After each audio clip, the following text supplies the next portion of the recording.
grab your Bible and a Diet Mountain Dew because it's time for the Brother Byron podcast. Listen in as Brother Byron brings you thought-provoking insights from his 30-plus years in the ministry. Now here's Brother Byron. Hello, friends. This is Pastor Byron, Brother Byron's podcast. You can call me Pastor or Brother, or just call me 3 times a day: breakfast, lunch, and supper, and I'll be happy. So good to be here on this Friday, August the 30th, 2024, and I'm on vacation today. I took PTO day to give me a longer holiday. So our company's closed on Monday for Memorial Day. I took off today, and also I'm off, of course, Saturday, Sunday, Monday, and I took Tuesday and Wednesday as well. Yesterday, I kept saying that's 5 days. Well, obviously, I can't do math.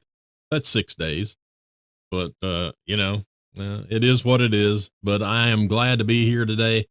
I've been up for a long time this morning. We actually set the alarm so that we could get up and go to Sam's Club this morning at 8 o'clock when they open, because we're Plus members and you can go in at 8. Well, everybody else in Knoxville decided to do the same thing. It was packed, but we went because we needed a few things. We got homecoming coming up in just not next Sunday, but the next, or not this Sunday, but the next Sunday, the 8th, September 8th. And so there were some things we needed to get to prepare for homecoming. And of course, trying to feed this big family of ours, we like to keep stocked up. But we went to Sam's this morning, was back home by, about 9:30. And so I was glad to get that over with. I would hate to go after, when the rush gets there, because it was so packed. But anyway, there is something that I have on my mind today. And this is a little different podcast than I'm normally doing. I have tried to prepare something to show and let you hear here in just a minute. But today I'm going to be talking about 3 pastors that greatly influenced my ministry. 3 pastors that greatly, they influenced everything that I do as a pastor. And not only as a pastor, but as just a man and a Christian. These 3 men are so important in my life. All 3 of them have passed away. All 3 are in heaven, and we'll get to see them one day in the by and by. But I want to just tell you a little information about these 3 men, and I'll just start out with probably the most significant one, and that would be my grandfather, preacher Ed Spencer. Now, he went by Reverend Ed Spencer. Back in the day, folks used to call the preacher Reverend. I personally don't like to be called Reverend. I just don't think that, any man should be called Reverend, but I know that's how it used to be done, and that's fine if that's what you do. Don't get mad at me. People get silly about a lot of things. Some people get mad because, well, he don't like the name Reverend.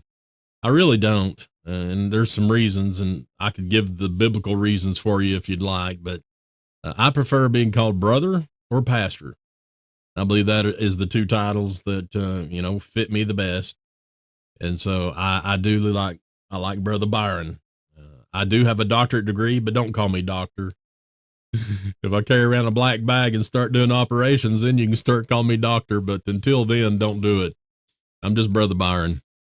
But the first one is preacher Ed Spencer. He was my grandfather. On my mother's side, he was my mother's father. I called him Paul. That's what all of the grandkids called him, was Paul. His wife, my grandmother, was Granny. So it was Granny and Paul Spencer. And so that's the way we knew him, was Paul. Now, he was one of the most popular pastors back in the 1950s and 60s, not only just in Knoxville, but all of East Tennessee. Preacher Spencer was asked to preach revivals all over this land. He was very well known, and he was a real tall, lanky man, completely different than the Chesney side of the family. We're all short. I'm the only fat one. Everybody else was skinny, but we're all just in our 5 foot areas. Preacher Spencer was over 6 foot, uh, thin man, and but he was filled with the Spirit, filled with the Spirit of God. He was known for preaching powerful sermons. He would preach on things, not only hellfire and damnation preaching, but it was always full of grace and mercy and love and God's forgiveness. His preaching style was very engaging, very lively. I've heard people tell, stories of when they would go hear him preach and some of the things he would do to demonstrate the sermon. The prodigal son, they say he would go over and open the side door of the church and look out and looking for his prodigal son coming over the horizon there. He would demonstrate how the prodigal son was eating out of the hog trough and get down on all fours and act like he's eating out of a hog trough. I've took some of those liberties myself, modeled my ministry after him, and have done some of the same things. But some of the things he did, I can't do. They say he used to jump up in the windowsill of the church when he was preaching about Zacchaeus, getting up in the tree. He'd climb up in the windowsill and preach up there. If he was at a revival, at a tent revival, he would climb the pole in the tent. You don't want me climbing any poles in the tent because that thing's coming down. I preached on Zacchaeus not long ago, and I got to the highest point I could at the church, up at the top bench in the choir loft. And so I was up there. Now, there was one higher spot in the baptistry, but I tested this out before the sermon or service and almost fell coming down the steps to get back down. So I said, well, I better not do that one during church. So I just went up in the choir loft and stood up on the back pew to indicate how Zacchaeus was trying to look out across the crowd to see Jesus. But they say that my grandfather would do all these types of things. And he would, he founded in 1942, he founded Highland Baptist Church here in Knoxville, which, by the way, I also pastored Highland Baptist Church for 8 years here in Knoxville, the same church that he founded. He preached there 2 different times. He was a pastor twice at Highland for a total of 9 years. He left there once and went to House Mountain, which I'm going to talk about in a few minutes. He went to House Mountain Baptist for 2 years and then went back to Highland. They called him back and he pastored again. So a total of 9 years. And that was all before he went to North Acres, or he actually founded North Acres. He kept going by a certain place there on Millertown Pike, and there the community. Back then, the community was different. There were a lot of houses right there where that Lowe's home improvement store is. In fact, my dad's house was there. There was a whole community of houses in there. And he said that the Lord had burdened him for a church in that community. And he prayed about it and prayed about it. And the Lord, he was able to get land right there on that corner. It's where, like I said, where the Lowe's is, Sonic and all that is in that area now. And built a church and was pastor there for 19 years. He passed away in 1972 from cancer. He was only 62 years old or something like that. He was not very old. He looked kind of old. He had white hair nearly all of his life. And so I guess everybody thought he was kind of old, but he wasn't. But he had lymphoma, and he died from that in 72. It's funny. A lot of times some older folks who sat under my grandfather's preaching, when they find out that I'm his grandson, they start telling me all these stories about him, and all the things that they saw when he would preach, and they get so excited about it. And I love to hear the old stories. And when my mother passed away here last year, but when she was living, I got to hear a lot of the good stories about him. Now, I knew him, even though he died in 72. I was 6 years old when he died, but I remember him very well. He used to take me around. He singled me out as one of his favorites. and he would take me with him on places. We'd go to the barber shop together, and we would, go get ice cream. We'd go to the Blue Circle. It's kind of like Crystal, but Blue Circle. And I loved that man, and I was so proud to be his grandson. Everywhere I went, he'd say, "This is my grandson, Byron," and I was just proud to be, with Preacher Spencer. But like I said, he did pass away in 72 when I was 6, and that is also the year that I was saved, in 1972, which I'm going to talk about in a minute as well.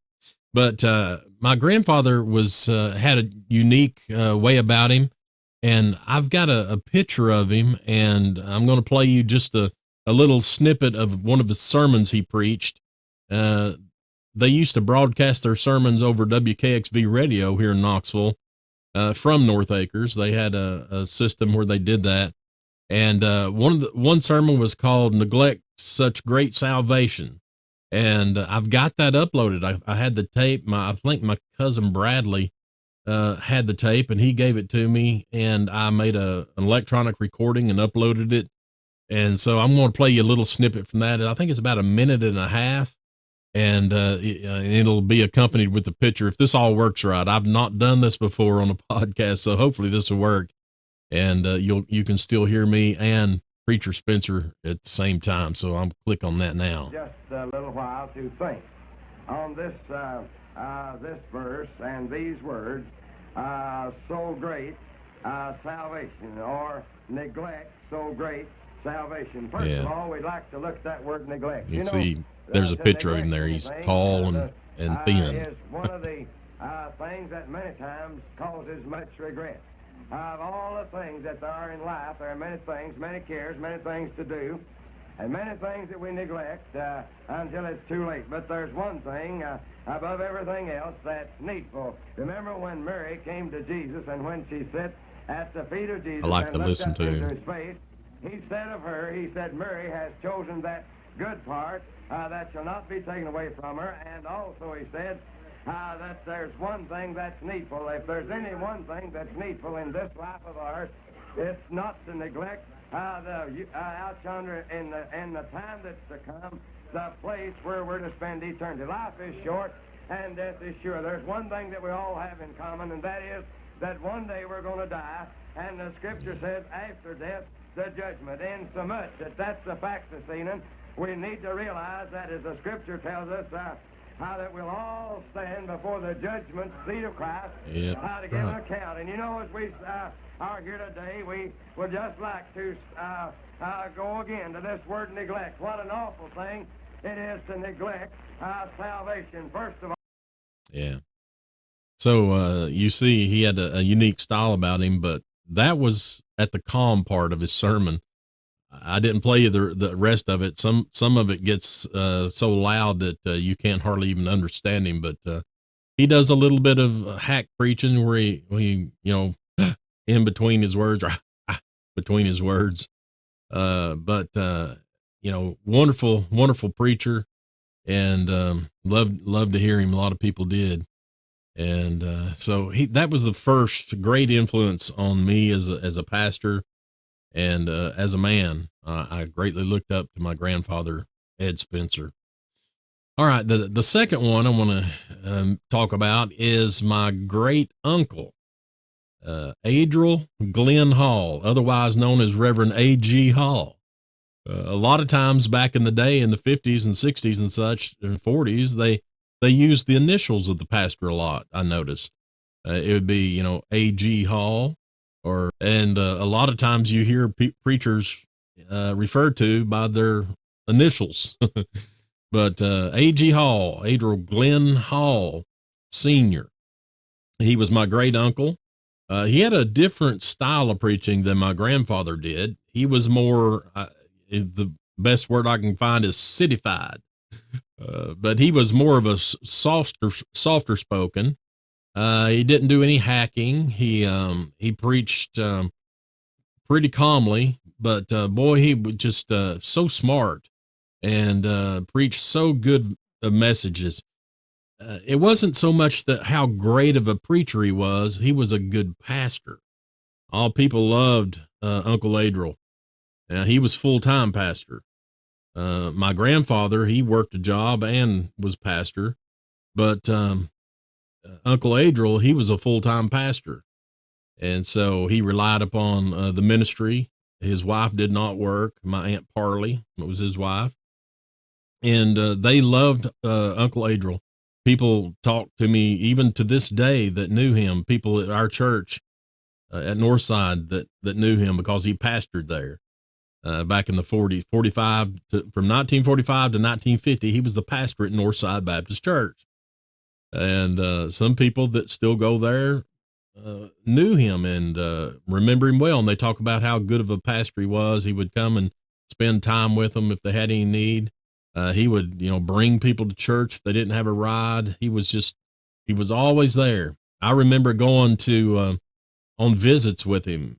He always, every day, he had a round of visits. He would go to hospitals, nursing homes, people's homes. And, that's what he did every single day. And we would ride, I'd ride in the car with him. And it was always such a, fun time to be with him. He was such a kind man. I don't know if I've known a kinder person ever. But Uncle Adral, he was the pastor at Elm Street Baptist Church in Knoxville, which was just about a mile from Northside Baptist Church, where I pastor. And he was the pastor there for 20 years. And in 1972, that's where I went to Vacation Bible School. And I didn't go there to get saved, but that's what happened. I went there for the cookies and Kool-Aid and to have fun, to make little macaroni houses and wooden crosses and whatever it was we were doing at the time. But the highlight of it was getting those cookies and Kool-Aid. But I heard the gospel preached there on a Friday night there in June of 1972 as my Uncle Adral got up and preached the message, preached the gospel, and the Lord convicted my heart that I was lost. And I went down to the altar. Uncle Adral was there, and he asked me questions if I understood what I was doing and knew, why I came down and that I was lost sinner and needed to be saved and forgiveness of my sins. And I did. I agreed with all that. I understood it clearly. God convicted me. And I knelt down and he prayed with me, and I prayed and asked the Lord to save me. And I got saved there under the preaching of my Uncle Adral. He's my great uncle, but I just called him my Uncle Adral. And so that's one of the great things, one of my greatest memories of him. Of course, every summer, me and my sisters would go to his house, and him and my Aunt Parley, they would treat us like princes, prince and princesses. They just, they made over us like you wouldn't believe. What a great couple they were. But, surprisingly, like I said, when I was, called to pastor at Northside, I didn't even know that he used to pastor there. And my mother told me, she said, well, your Uncle Adral used to pastor at Northside. And I was like, really? And yeah, sure enough, from 1945 to 1950, he was the pastor there. And did great work. And a lot of people, come to the Lord under his preaching. A lot of people came to church there to hear him preach. But yeah, that was fascinating to learn that. I've got a picture of him. Let me see here. Uncle Adral. Yeah, right there. That is him. He was a young man at that time. And then that newspaper clipping there on the side, that is when he was called to pastor at Northside. And that was in the Knoxville News Sentinel about him going there. He had been at Ball Camp Baptist. He pastored there. Previous to that, he pastored other churches in that area. Beaumont Avenue, he was there. But I don't have any preaching clips of him. All I have is the pictures here. It may be that somebody has recordings of him. I don't know. It would be good to find out. But anyway, so Uncle Adral, he was the second one. I would say was one of the greatest influence. He passed away in 1999. His wife passed away before him, and he remarried actually. And, but he passed away at an old age. I can't recall exactly how old he was. I believe he was in his 90s. And all I have left really is a few pictures and the grave marker there in Union Cemetery. Sometimes I'll stop by there and stand and there in front of his tombstone and wonder if he would have been proud of me, or not. But like I said, unfortunately, I don't have any sermons of his to share or anything. But Uncle Adral, he was a great influence on me.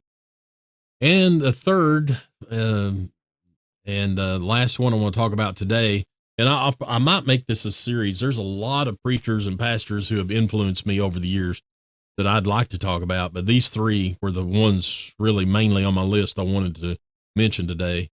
And that one is Pastor Jamie Porterfield. Pastor Jamie Porterfield. Jamie was the pastor at House Mountain Baptist Church where I attended when I was a teenager.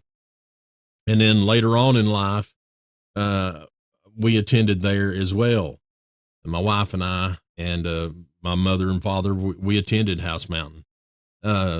Coincidentally, like I mentioned, my grandfather, Ed Spencer, pastored at House Mountain as well back in the 40s. When he left Highland, he went there for 2 years. It was 1948 to 1950. He was at House Mountain.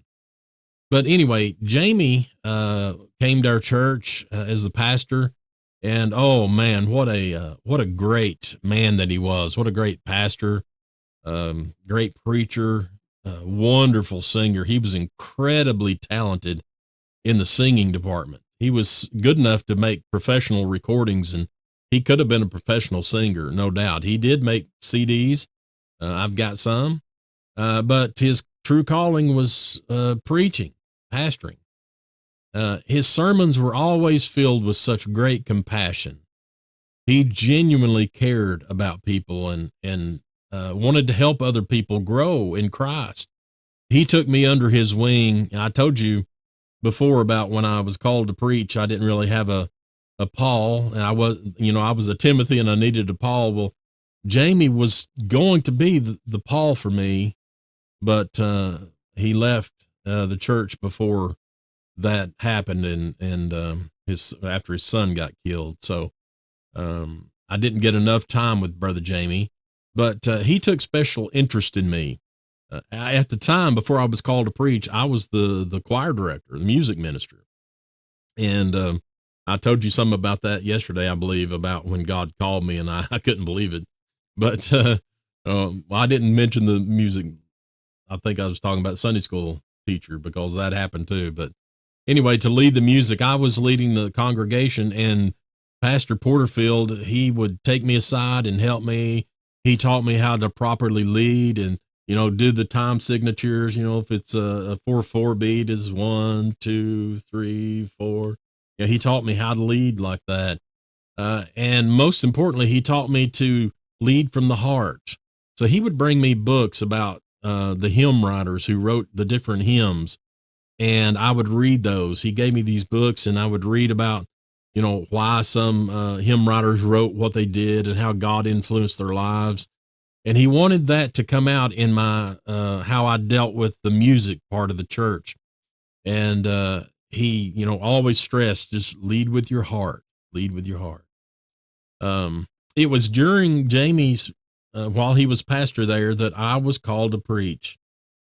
And, he encouraged me every step of the way. When I announced my call, I remember the first thing he said was, "Well, I wondered when you were going to.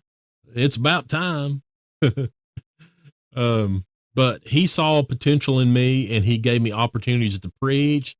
I mean, if I never asked to preach, he'd say, "Byron, would you like to preach tonight?" And so he gave me opportunities. I was able to preach a lot, and it really helped me as I was learning in the ministry.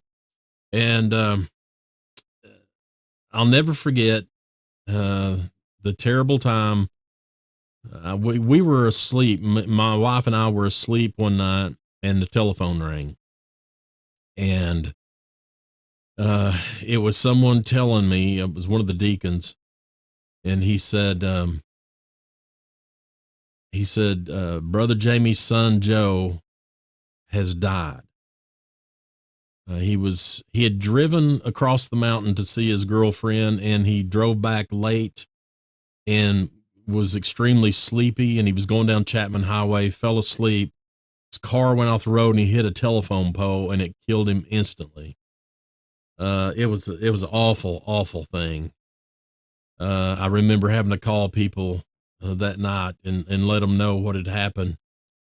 But we all, everyone joined together, and I decided, well, it wasn't really a decision I had to make. It was just kind of my place. I filled in that position as pastor, and to lead while this was going on. And so I had everybody in the church we went to Brother Jamie's house, and we went outside in the yard, and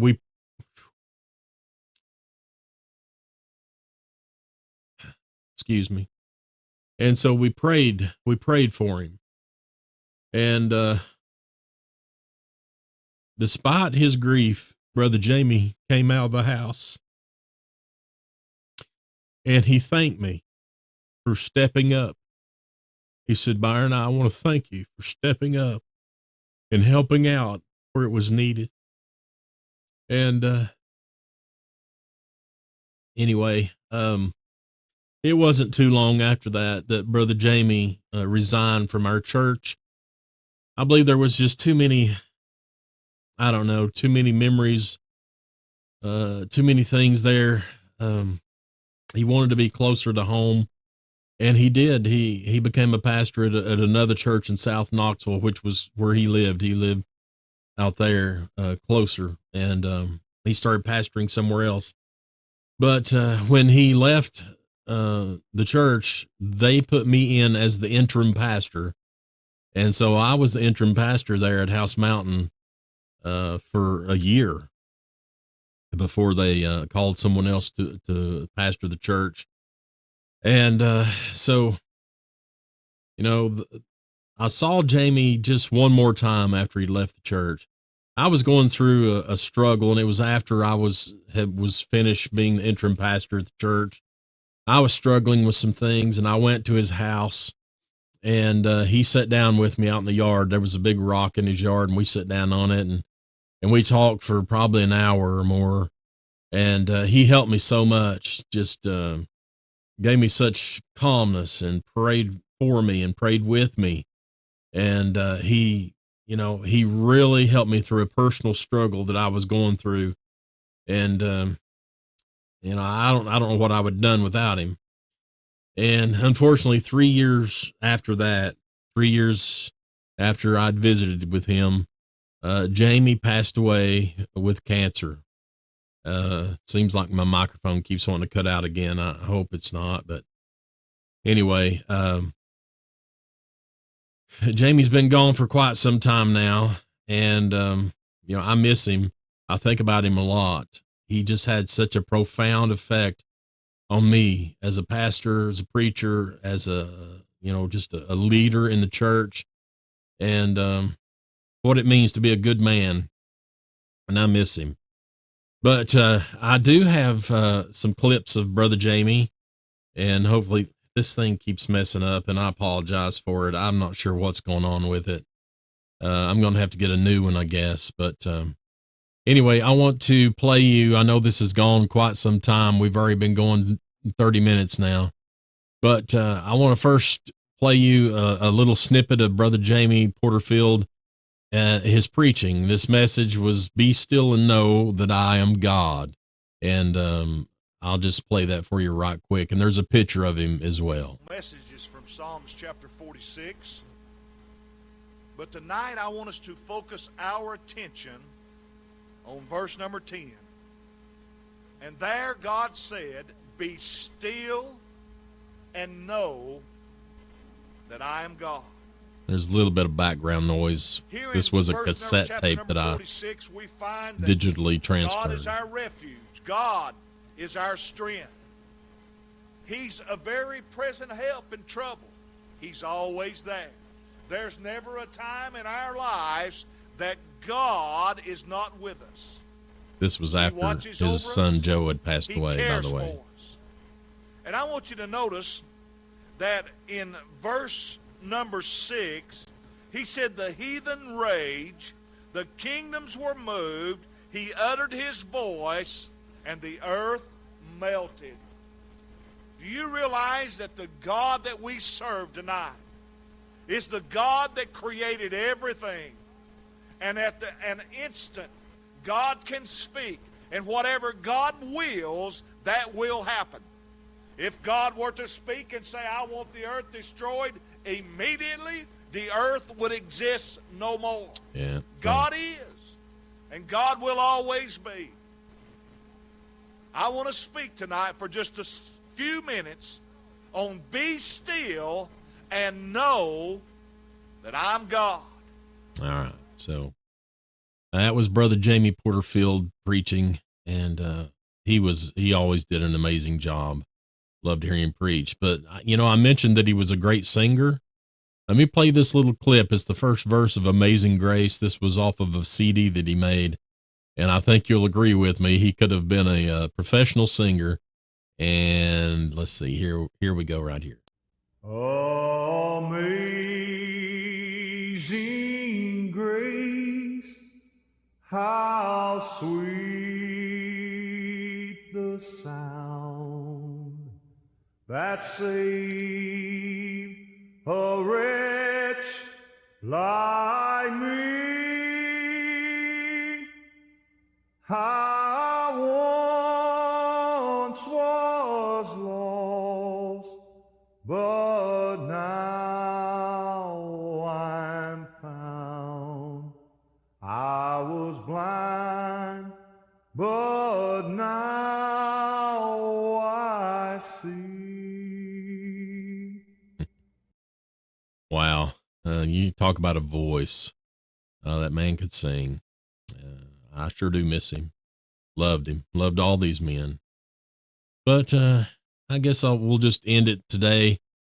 I did want to just talk about those three men that was so influential in my life and helped me so much in the ministry. And, we ought to give people praise while we can. I regret that I didn't spend more time with my Uncle Adral while he was still living.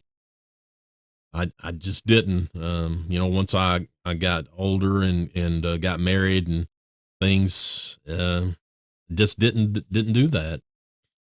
But anyway, and Brother Jamie, I tell you, if I'd known how short of a time I would have with him, I'd have certainly tried to spend more time with him.